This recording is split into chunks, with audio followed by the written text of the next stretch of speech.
काय फसवून कुठे घेऊन जात. निसर्गरम्य वातावरण आहे. त्या मला कितीला पडले असतील.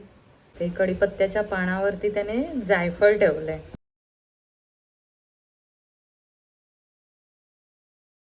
निसर्गरम्य वातावरण आहे.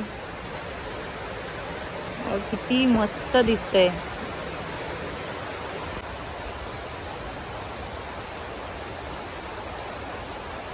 आज पुन्हा एकदा पावसाने जोर धरलाय. गटारी अमावस्येला पाऊस हा पडतो असं मला वाटतं.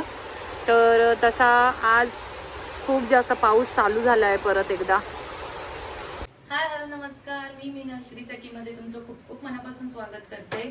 तर आज खूप जास्त पाऊस पडतोय मुंबईमध्ये आणि मला वाटतं सगळीकडेच पडत असेल, कोल्हापूर बेळगाव, कारण इथे जेव्हा पडतो तेव्हा त्या साईडला पण पडतच असतो.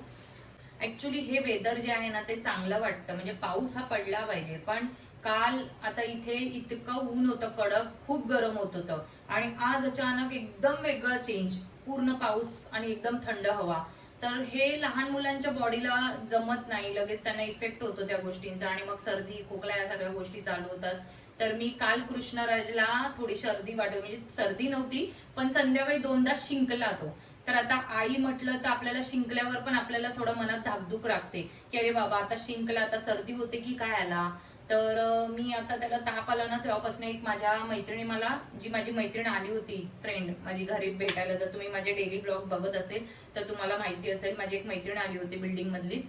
तर ती वस्तू घेऊन आली होती. तर त्याच्यामध्ये सगळे आयुर्वेदिक घटक आहेत. मी तुम्हाला एक डिटेल व्हिडिओ मी नंतर तुमच्यासोबत शेअर करणार आहे की मी कृष्णाची काळजी किंवा कृष्णासाठी मी काय काय गोष्टी करत असते त्याच्या हेल्थसाठी किंवा काय असेल. इम्युनिटी बिल्ड करायची असेल ना तर आपण कितीही गोष्टी केल्या ना तर ताप सर्दी खोकला हे नेहमीचे आजार आहेत, जे तुम्ही कितीही केला तरी ते आजार येणारच आहेत आणि ते आले पण पाहिजे, कारण त्याचमुळे मुलांची इम्युनिटी सुद्धा अजून वाढते.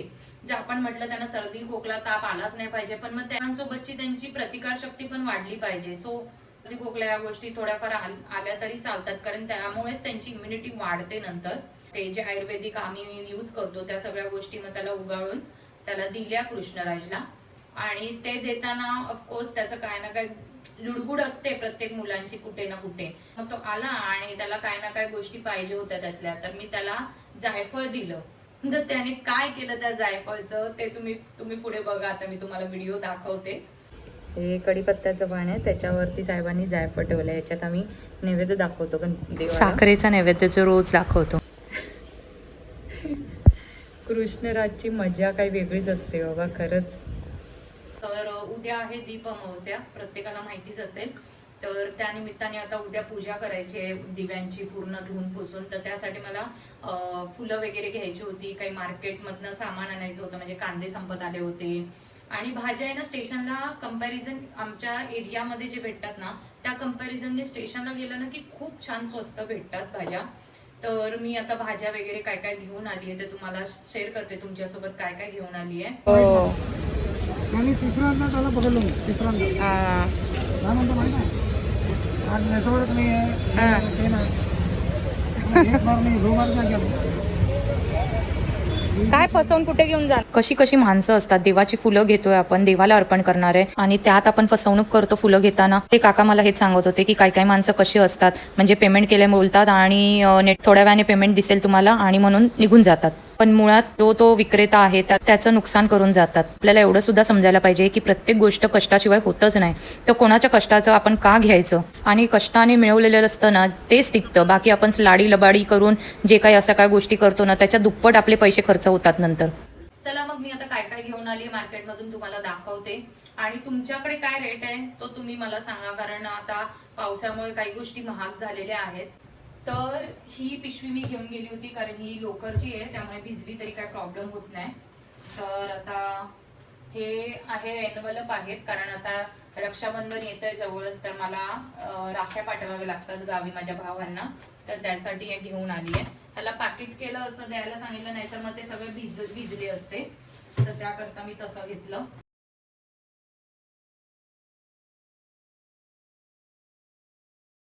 ह्यात सगळ्या भाज्या आणि ह्यात सगळ्या गोष्टी आहे, म्हणजे किचन रिलेटेडच गोष्टी आहेत. पिशवी भरपूर भिजली आहे, आता ही थोडी सुकत घालावी लागेल मला. मला मी हे जे घेऊन आली हे माझा आठवडी बाजार आहे. कांदे तर की मी म्हणजे असं नाही की एवढे 2 किलो कांदे संपणारच आहेत सगळे, पण जे लागतं मोस्टली आठवड्याला नाही मी कांदे स्टोर करते 1-2-3 किलो, तर त्याप्रमाणे तर मला कांदे 40 रुपये किलोने मिळाले आहेत आणि 80 रुपयाचे 2 किलो मी घेतले. पण तिने मग कमी करायला सांगितल्यावरती 5 रुपये कमी केले, तर 75 रुपयाला मला 2 किलो कांदे पडलेत. त्यानंतर मी हे उद्यासाठी हार घेऊन आली आहे. उद्या दीप अमावस्या आहे, तर एक छान मस्त अशा कंठी वगैरे अशा सगळ्या गोष्टी घेऊन आली आहेत फुलांच्या. मी शेवंतीचीच फुलं घेतली आहेत, कारण झेंडूची फुलं ही खूप मोठी मोठी असतात, त्यामुळे मग मी हीच फुलं घेतली. त्याच्यानंतर ही 30 रुपयाला मला 8 लिंब मिळाली आहेत. 30 रुपयाची 8. 20 रुपयाला 5 का 4 बोलले होते, तर मी 30 रुपयाची 8 घेतली आहेत. तर छान मिळतात स्टेशनला, खूप मस्त मिळतं, स्वस्त मिळतं. आणि त्याच्यानंतर ना मला एका ठिकाणी ती बारीक मेथी दिसली. ही बघा, ही बारीक मेथी, याची भाजी खूप मस्त लागते. मला खायची होती कारण क्वचित येतात या अशा, तर ह्या 20ला 10 मिळाल्या मला. तर त्याच्यानंतर दुधी होती एका भाजीवाल्याकडे ना, फक्त दुधी होत्या, फक्त दुधी, बाकी काही घेऊन बसला नव्हता. तर सहज विचारलं तर ही काय ते 20 रुपयाला दुधी मिळालाय मला. त्याच्यानंतर लसूण आणायची होती. लसूण तर बाप रे, एवढी महाग झाली आहे लसूण. 70 रुपये सर्वात कमी, म्हणजे सर्वात हा लोवेस्ट प्राइस आहे, 70 रुपये पाव किलो. त्याच्यानंतर 80 रुपये, 110 रुपये पाव किलो, 120, 140 रुपये पाव किलो पर्यंतच्या लसूण होत्या. मला म्हणजे ऐकूनच शॉक बसला. म्हणजे 140 रुपयाच्या पाव किलो, म्हणजे 14 दुनी 28, 28 दुनी 56, 560 रुपये किलो. बाप रे, कुठच्या कुठे भाव गेलेत. त्याच्यानंतर मला हे सुकं खोबरं आणायचं होतं. हे 100 रुपयाचं पाव किलो मिळालं मला. आणि त्यानंतर केळी घेऊन आली. आम्ही कृष्णराजला वेलचीच केळी देतो, कारण साधी केळी आम्ही आणत नाही, ती त्याला केळी आवडतात, तर केळी घेऊन आली आहे. त्याच्यानंतर ह्या ज्या शेवग्याच्या शेंगा आहेत, ह्या मला कितीला पडल्या असतील, म्हणजे एका रबर मध्ये त्या 4 आहेत शेवग्याच्या शेंगा, अशा मी कापून घेतल्यात. 4 शेवग्याच्या शेंगा एक मला 10 रुपयाला मिळाली. आणि किस्सा सांगू तुम्हाला, कालच मी आमच्या नियर बाय जे आहे तिकडनं मी काल शेवग्याच्या शेंगा घेऊन आली, कारण माझ्या मिस्टरांना यांना शेवग्याच्या शेंगा घातलेली आमटी फार आवडते. तर खूप दिवस झाले मी शेवग्याच्या शेंगा आणल्या नव्हत्या, तर विचार केला चल शेवग्याच्या शेंगा घालून आज आमटी करूया. तर कृष्णराजला शाळेत सोडल्याने येताना मी शेवग्याच्या शेंगा आणि कढीपत्ता, कोथिंबीर या सगळ्या गोष्टी संपल्या होत्या थोड्याफार, तर येताना त्या आमच्या जवळच्या स्टोर मधनं मी भाजीवाल्याकडनं घेऊन आली. तर एक शेवग्याची शेंग मला त्याने 10 रुपयाला दिली. तर मी कमी कर म्हटल्यावरती 3 घेतल्यावरती त्याने 25 रुपयाला 3 दिल्या मला. आणि आज तुम्ही बिलीव्ह नाही करणार, या 4 शेवग्याच्या शेंगा मला 10 रुपयाला पडल्यात, 4. आणि काल मी एक 10 रुपयाला घेतली आहे. आणि आता श्रावण चालूच होणार आहे, तर नॉनव्हेज बंद असणार आपलं, तर त्याच्यामुळे म्हटलं शेवग्याच्या शेंगाची भाजी पण होईल एक दिवशी, तर म्हणून मी जास्त घेऊन आली. मग 20 रुपयाच्या 8 घेतल्या मी. आणि काल माझे फुकटचे इकडे 25 रुपये गेले. 3 शेवग्याच्या शेंगांना 25 रुपये गेले. असो, अशा काही गोष्टी घडत असतात, म्हणून मी स्टेशनला जाते एवढ्या करता. आता मी तुम्हाला ह्याचा किती टोटल आज माझे खर्च झाले ते मी तुम्हाला सांगते. तर सुरुवात करूया कांद्यापासून.